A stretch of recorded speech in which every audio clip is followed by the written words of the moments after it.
Bonjour les enfants, c'est papa. Faites entrer ce député à 2 balles qu'on appelle Cabral Libby. Oh, Cabral Libby, je sais pas. On ne peut pas être plus petit, Cabral. C'est-à-dire que quand j'ai lu ce texte que tu as fait, comment peux-tu manquer autant de grandeur? Comment peux-tu manquer autant de finesse? Un jour, la jeunesse camerounaise te fera payer toutes tes forfaitures, Cabral Libby. Un jour, ces jeunes que tu manipules, ce gens dont tu utilises la détresse, finiront par te faire payer cher le prix de ta forfaiture. On dit chez nous que tu peux tromper un peuple de temps en temps, mais tu ne peux pas tromper un peuple tout le temps. Tu peux emballer la jeunesse camerounaise dans des délits totalement ridicules, mais un jour, ils te feront payer le prix de ta traîtrise. Le prix de ta traîtrise, parce que quand j'ai lu ce texte de toi, ce n'est même pas seulement la bête, c'est vraiment la traîtrise. C'est beaucoup de méchanceté, c'est beaucoup d'individualisme. Le PCRN est à l'image de son président. Ça veut dire que c'est un texte rancunier. Tu crois vraiment qu'on va tailler un jour le code électoral ou bien tailler l'élection présidentielle à ta mesure, Cabral Libby? Tu pourrais être le président de ce pays, frère, comme tout le monde, mais démontre au moins de la sincérité. Parce que tu ne peux pas être président d'un pays si tu manques autant de sincérité. Si tu manipules autant l'information, je te trouve petit. Quand je lis ton texte, en dehors de l'élection présidentielle de 1992, le candidat proclamé élu à l'issue de toutes les autres élections présidentielles, c'est-à-dire 1997, 2011 et 2018, a toujours remporté plus de suffrages que tous ses concurrents réunis. Et pour cause, la très faible participation populaire. Tu continues en disant, la priorité pour l'heure n'est donc pas le candidat unique ou mutualisé de l'opposition, mais la participation massive des Camerounais aux élections. Chaque chose a son temps. Tu veux dire quoi? Que les gens qui parlent de fraude électorale, ils n'ont qu'à se taire. Ils ferment leur bouche. Il n'y a pas de fraude électorale. On appelle ça le discours de Paul Biya. C'est-à-dire qu'on a déjà armé. Cabral Libby a été armé. Il va maintenant entrer dans la défense de l'ECAM. Il va entrer maintenant dans la défense de la Cour constitutionnelle. Il va maintenant rentrer dans la défense des institutions. Et le problème va être la faute du peuple.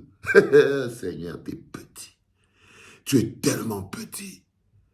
Tu es tellement petit. C'est-à-dire qu'il vient de prendre sa position. En ce moment précis, le problème n'est pas institutionnel.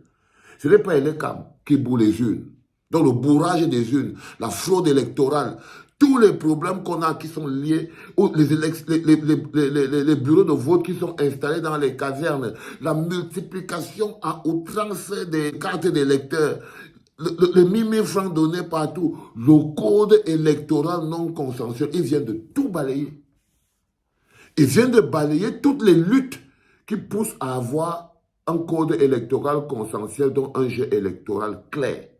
Pour lui, ça n'a rien à voir avec les problèmes liés à l'administration, et le RDPC, le MINAT, les mairies, les préfets, les sous-préfets, qui piétinent tous les opposants, qui empêchent même aux gens de constituer le dossier normal. Non.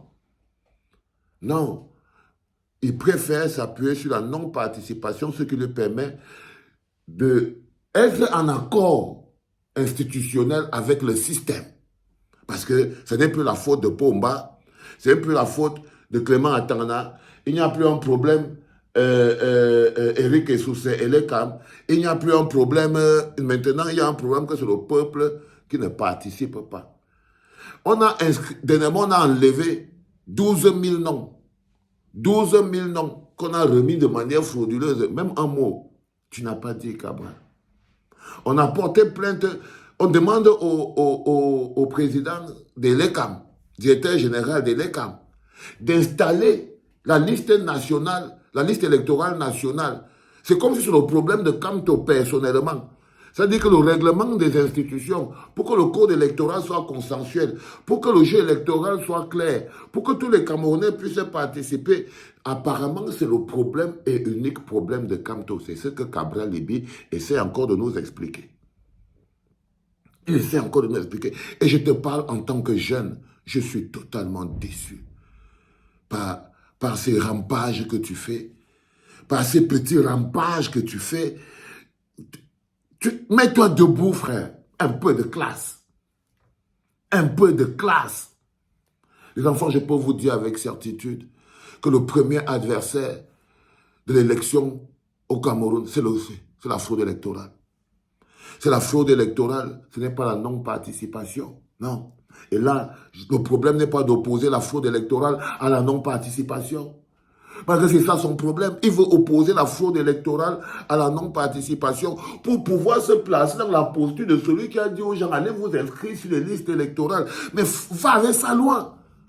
Va avec ça loin. Il veut réduire sa participation. Il cherche un petit morceau de bout de quelque chose qui va attacher sur sa main au lieu de penser au peuple.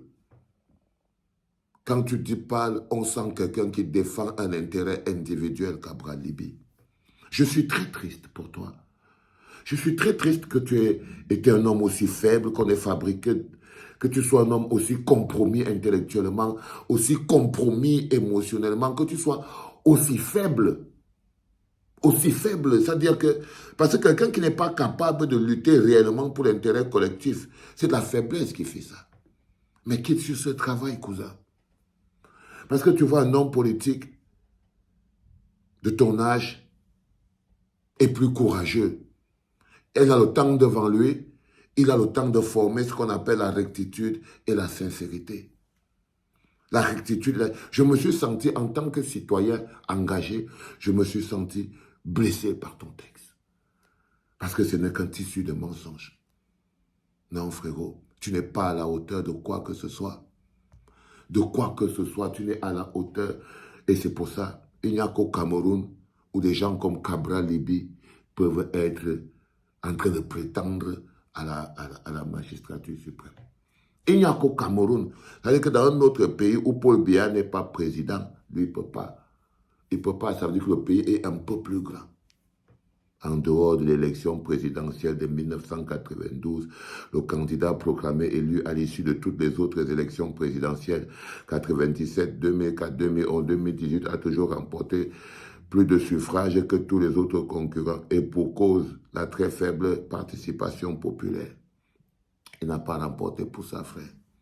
Et quand il vous dit ça, c'est pour justifier le fait qu'il fuit derrière la lutte pour avoir un code électoral consensuel, le fait qu'il fuit derrière la lutte d'attraper et les CAM et imposer parce que lui-même, il compte sur les CAM pour avoir ces quelques petits points. C'est simplement parce que Cabral Libby lui-même, il compte sur les CAM pour avoir quelques points. Il compte sur la Cour constitutionnelle pour avoir quelques points.